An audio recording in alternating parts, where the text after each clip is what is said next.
Hello everyone and welcome back to Let's Play Shovel Knight Plague of Shadows. In the last part, we gained access to the 3rd tier levels, and now it's time for us to head to the Clockwork Tower after Tinker Knight. Some knights love rushing into the glory of battle, ready to crush the skulls of their enemies. Tinker Knight is not one of those knights.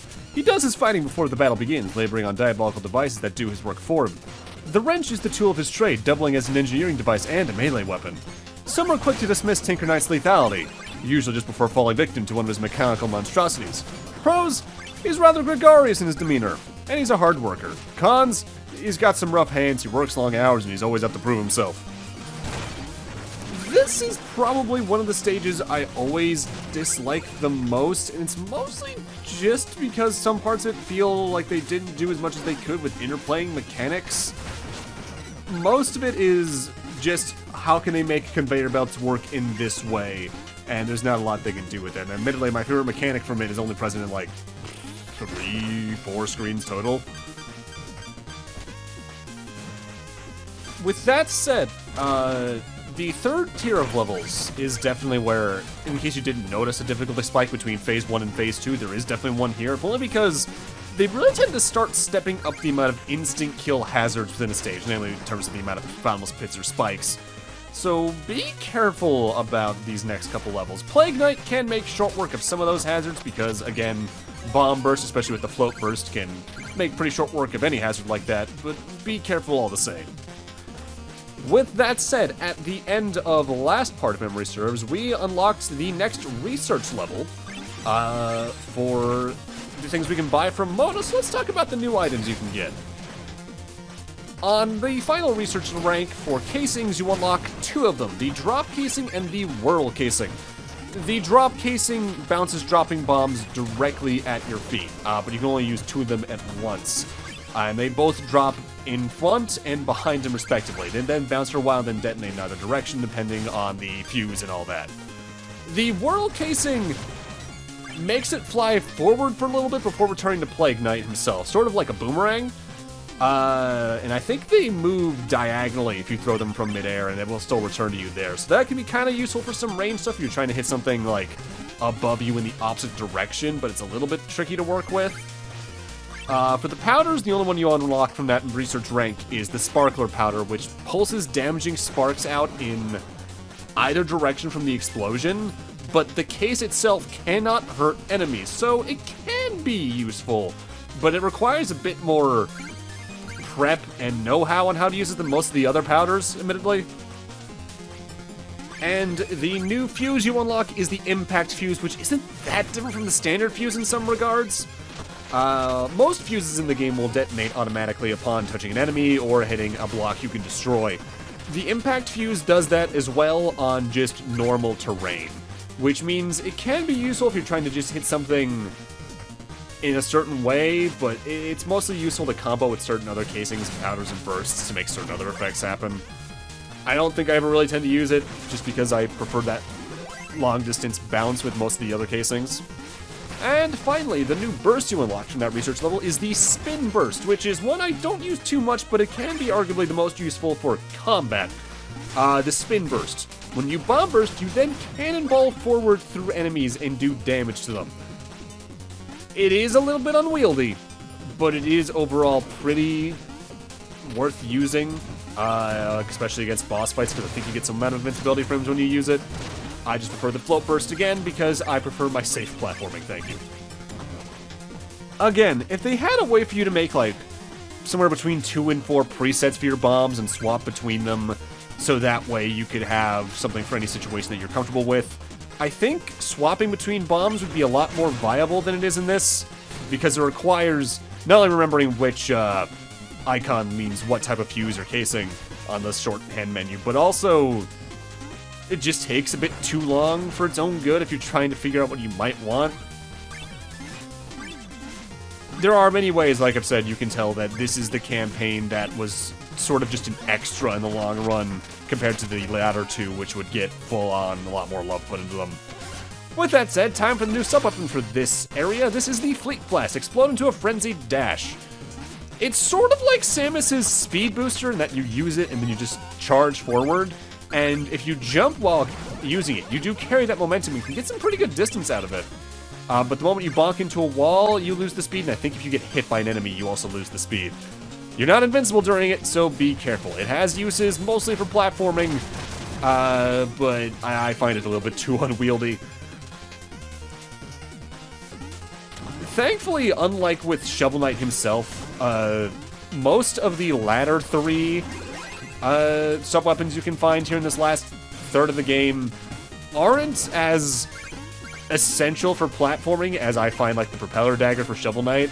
So you don't have to wait nearly as long for the really good ones, but again, that factor of only being able to approach certain stages in certain orders can be very limiting for what your mobility is overall. And that's probably partially the point, because they want to give you the really powerful stuff towards the end so you have it and not be able to just make the game a complete cakewalk out of it. But I feel sometimes games like this can benefit from that, because it makes player choices matter more. Like, alright, I can go to this stage and take care of this boss and not deal with these annoying hazards, but I won't get this really good sub-weapon if I do that, because I have to do that in a later stage kind of deal.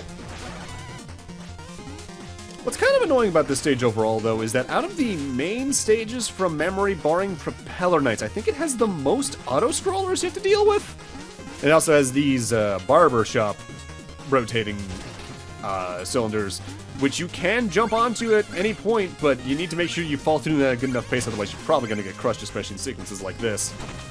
This is another room that if you're super reckless but know how to control Plague Knight well, you can use things like the flask we just got alongside the float flask, or the float burst, and the double jump and the surging strike to just kind of ignore this entire auto-scroller, but you gotta be pretty precise about it to my knowledge. With that said, I love the stage aesthetically. Honestly, clockwork type stuff like this has always been one of my favorite things to see in video games. Even if the stages themselves are usually, in the case of like Castlevania, some of the most annoying sections of the game, even Bloodstained was more or less that as well. There's just something about the aesthetic of all the gears that's really nice. Plus, I imagine animation-wise, it makes her pretty easy, interesting to make background, because you can make the loops real nice and tight and all that. Kind of surprised how few times Mega Man's directly even tackled that idea, now that I think about it. There's only a couple of outright clockworky areas from memory. And weirdly, one of them is from Battle Network 2, now that I think about it. At this point in the game, I really can stop going for all the little side areas for money, because even though there's still a bunch of money I need to spend to get all the upgrades from Mona, there's enough stage left for probably just the money I would get from playing the stages without doing all the side areas is enough for that. Especially with how many stages are left in the game, because, let's see, Tinker Knights, Propeller Knights, Polar Knights, the last Jewel level. There are 7 levels left in the game at this point, counting the final boss level as its own distinct thing, and the Jewel level. Wait, am I counting that right? Well, no, 5, I guess. Or no, 6 counting that, because I counted this one for some reason there, now I think about it. Can you tell I didn't go to college for math? Oh, here's the big auto-scroller, and this is actually one of my least favorite screens in the game because, like many vertical auto-scrollers, the bottom of the screen is dead, and as Shovel Knight, this was particularly dangerous, if only because if you missed a jump, you were probably going to fall into the pit. As Plague Knight, you got at least a bit more of a save due to your double jump on top of the bomb burst and the surging strike, but be careful here all the same. I forget exactly at what point the ceilings above you actively, like, take effect, so try to stay towards the top third of the screen if you can. Thankfully, this is also, like, the last screen in the main stage, so not a lot to worry about after this. Because there's the boss checkpoint. Alright, so Tinker Knight's fight sort of plays out the same, but we actually get to see a bit more of him as Plague Knight. Oh, look, it's Plague Knight. I heard you might show up. Why have you come here? Ah, the esteemed inventor. I do so respect your craft. Relinquish your essence and you won't be harmed. What? I don't think so, Bird Mask. You have your own brain. Use it or lose it. So while as Shovel Knight, we had a way to basically end this first phase instantly. As Plague Knight, you do actually have to more or less take all the damage out, because I don't think the Flask can kill him. He'll walk all over the place and throw his wrench, and that's it. Not a lot to worry about. Component Powder takes him out pretty quickly. The Tinker Tank, though, is also easier as Plague Knight, weirdly, because A, it's easier to stay on top of this thing, and it's drill because of things like the bomb bursts, especially with the float bursts. And because of the Component Powder's lingering effect, it's easier to get more than one hit on Tinker Knight's head on top there in a row, rather than as Shovel Knight, where you either have to place some pogos a little weirdly and hope you don't get knocked back by the missiles firing out of the shoulder, or do a Hail Mary and get some accurate throws in with either the throwing anchor or the Chaos Sphere. It is kind of interesting just how much a change in moveset can make a boss fight completely different in difficulty. And it makes me wonder if that's why, starting in particularly Spectre Torment from memory, they do a lot more to just make the bosses different, especially King Knight. King Knight's bosses are all radically different than Shovel and Plague's. And now I slowly fall to the ground, and that's another essence down. Tinker Knight's stage, like I said back in Shovel Knight's main campaign, definitely feels a little undercooked in some ways, but it's nothing too much to worry about, barring some of the auto-scrollers and the amount of death spikes if you're a little more reckless.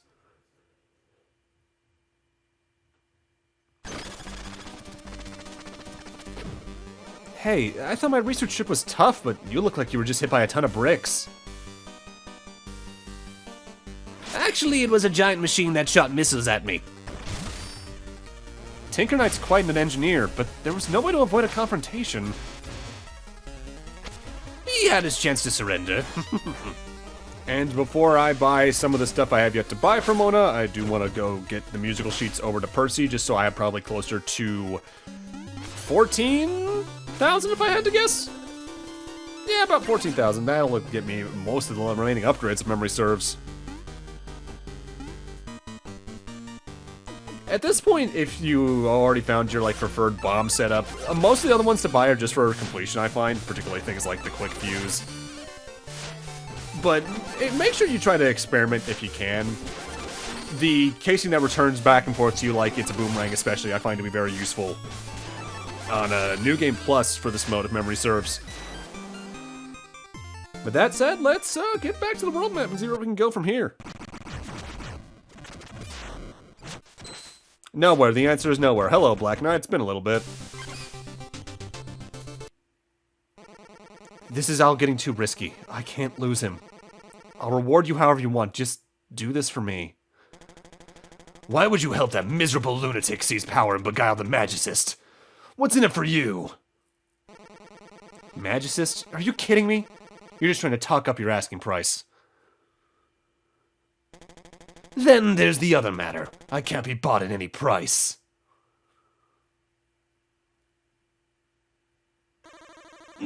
What are you two doing here? So, the Magicist, huh? What about her? Is she okay? Let me ask you something, Plague Knight. Where do I fit in your big plans? Are we partners? Are we more? Wait, I... Look at him, busted. Can't even formulate a response. What a wimp. This whole time I thought we were in this together. Was I just a tool to you? I need some time to think about all this. Wow, what was her problem? Unless you think your problems end here, you continue to threaten the Enchantress. Prepare to taste steel. Black Knight round 2's got more HP, but doesn't really do too much different besides having a projectile attack now, I believe, where he'll charge up and then fire some projectiles, sort of like Iceman does in Mega Man 1 with his Ice Slasher, descending downwards and at certain projectile, or at certain altitudes. I might also be thinking of round 3 against him down the line, though, to be fair. Oh no, there's the first one of it. Yeah, he'll do a couple shots of that every here and there. But like in the tutorial boss fight, you can hit him pretty quickly into a corner. He can also dig up some rocks, and I always forget he has that attack for some reason.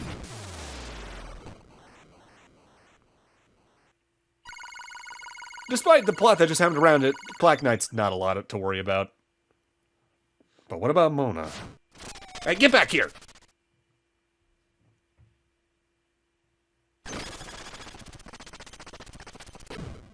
Mona? Hey, where'd she run off to? Oh, Mona, good hit! Whoa, Percy on deck. I love riding that thing. Hey, Mona was in a hurry, gathered some things, and took off. Is she ill? Well, no matter, rain or shine, Percy will fill in as needed. Is she really gone? So, for more or less the rest of the campaign, Percy's gonna be our shop here at the Potionarium.